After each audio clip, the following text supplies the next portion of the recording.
back to another episode of FlorkNews. Why am I doing another one? Because fuck you, I love FlorkNews. Before I start, there's some really cool new shit with my editing system, so check this shit out. 1, 2, 4! That was fucking awesome! This is a very holiday, Christmas-centric episode of FlorkNews. If you don't like that, fuck you. Get out of here. So the first one we're going to talk about, we're going to start off not controversial at all. We're going to talk about why I can't say Merry Christmas. I have worked at a couple different places. I've worked at a McDonald's. I have worked at a grocery store called Country Mart at one point. I've worked at a gas station called Casey's. Every time when Christmas would roll around, they would always say, don't say Merry Christmas, say Happy Holidays. And also my last 2 years of high school was the same way. They said, you're not allowed to say Merry Christmas, it's Happy Holidays, because some people are Jewish, some people are Hindu, blah, blah, blah, fucking blah. But we're not allowed to say Merry Christmas, and I'm like, why? On Arrow, there was a point of the first season when Oliver first met that sexy nerd Felicity, and he told her, Merry Christmas. She said, I'm Jewish. He goes, oh, Happy Hanukkah. That's not a big deal. That's actually okay. You don't have to be so offended by it. That's another thing. Why are people offended by bullshit these days? It's just Christmas, man. We're also going to talk about the Elf on the Shelf. What's the point of this? What's the point of Elf on the Shelf? All year, all over Facebook, I saw Elf on the Shelf. On the meat slicer, Elf on the Shelf. In the kitchen, Elf on the Shelf. In the shitter, on top of the baby diaper changing thing, an Elf on the fucking shelf. What's the point of this Elf on the Shelf shit? I mean, is this like some PC thing where you have to be all nice about it, but like we can't say anything bad, or we're like misogynist asshats? Is that what this is? Or is this like just some goofy little thing people do? Like me, every year around Christmas time, the two movies I watch in my home in December at some point are Reindeer Games and Die Hard. Yes, Die Hard is a Christmas movie. Don't let anyone else tell you different. But I don't see the point of Elf on the Shelf, and quite frankly, I find it retarded. I mean, I saw another one earlier today that was a stormtrooper on the pooper. If I have a picture, it's going to show up in 3, 2, 1, bam. But it's retarded. I love Star Wars, but what the fuck? The last topic we're going to talk about on FlorkNews is movie theater gimmicks. We're going to talk about 3D for one little moment, because I have another thing that isn't 3D that I want to talk about too. 3D literally is an epidemic. Thanks, James Cameron, for starting this bullshit. Now, some movies are enhanced by 3D. I'm not gonna lie, Avatar is enhanced by 3D. Yes, James Cameron raised ticket sales by $3, but hey, it's worth it because it's fucking Avatar. Tron Legacy is very enhanced by 3D. Am I the only one that saw Tron Legacy in theaters? And I love Tron Legacy. I actually have the Blu-ray in my little suitcase like right now. I love Tron Legacy. It's a very underrated film, you fuckers. I thought Star Wars Episode 1 is going to be cool in 3D. I'm not the biggest fan of Star Wars Episode 1, but I have my ticket stub for Star Wars Episode 1. I actually hate Episode 1.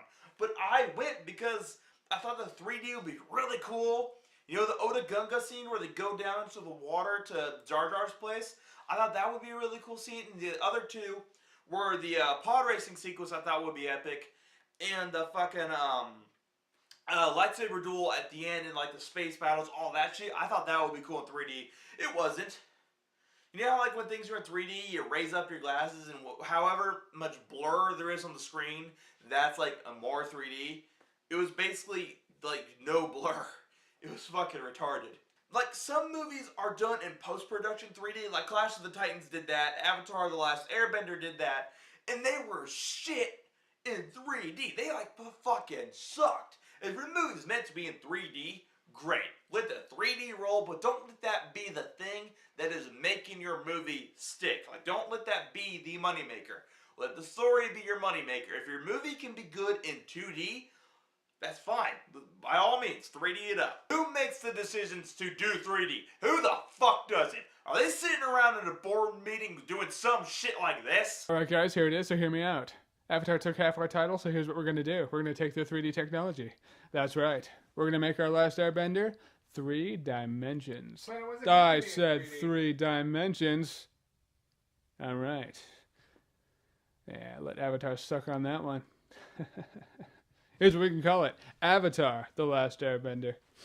We can't actually call it that. Put that up their noses. Why do you talk like you're from a 1933 radio program?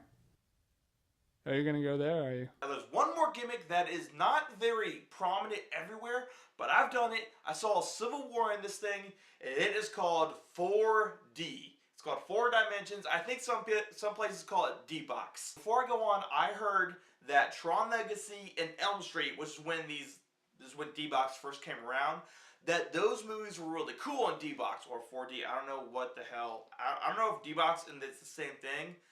But I heard those were really cool. But I heard the other one that wasn't cool in D-Box was Inception. Now, Inception is a great movie on its own, but they said the scene kind of just sat still for the most part. The movie, it's about going into a dream. But I heard with like Tron, the fucking seats will like move with the cycles and shit. And in like Elm Street, the seat would vibrate and you could feel the heartbeats of the characters. That's really cool. But I saw Civil War in this thing called 4D. And it was amazing. Holy shit, it was cool.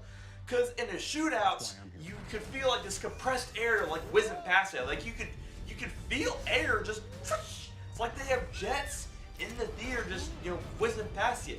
And the scenes where like they were at the airport, like you could smell petrol, you could smell gas, and there's like little misty smoke coming into the theater. It was fucking rad. In the scene toward the end where it's all snowing and they're doing that three-way battle of epicness with Iron Man, Bucky, and Captain America, the theater got cold and there were like flakes of snow and shit, like, or fake snow, but you get it. And they lowered the temperature and shit, and it was amazing. I saw that movie. I think I saw it 3 times in theaters. I saw it once in IMAX, once in AMC Prime, and another time in 4D. And 4D is by far my favorite part of it. I mean, feeling the bullets whiz past you and having to get cold, smelling gas, seeing smoke, smelling smoke. All this experience is so immersive and it was fun.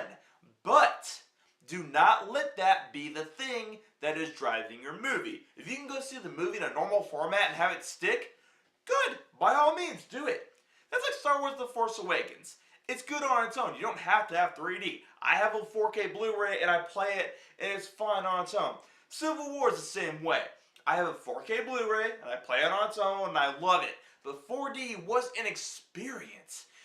The movie theater to me is an experience. It's like flying for some people. It's not a common thing, but it is still a fun occasion that you just relish going to. I love going to the theater. I get giddy before I get into a movie theater because I'm wanting to see whatever movie is playing. Now, when I went to Civil War in 4D, I've already seen Civil War twice, and I heard about 4D. I'm like, fuck it, let's do 4D. And the tickets, it was like $30, so it was very expensive. But guys, it was totally, epically worth it. I loved it so much. What did y'all think of this episode of FlorkNews? What did y'all think about my topics? Am I full of shit? Am I an asshole? Let me know in the comments below. Type that shit up and there will be another episode of FlorkNews coming sometime. I still don't have an intro, so let's still use the normal one I've always been using. Later. World of YouTube, you know what I update regularly? Facebook, Twitter, and Instagram. Go on there, type in FlorkertaTV, boom, you got me. What should I review next? Game, movie, show? Let me know in the comments below. Y'all got florked.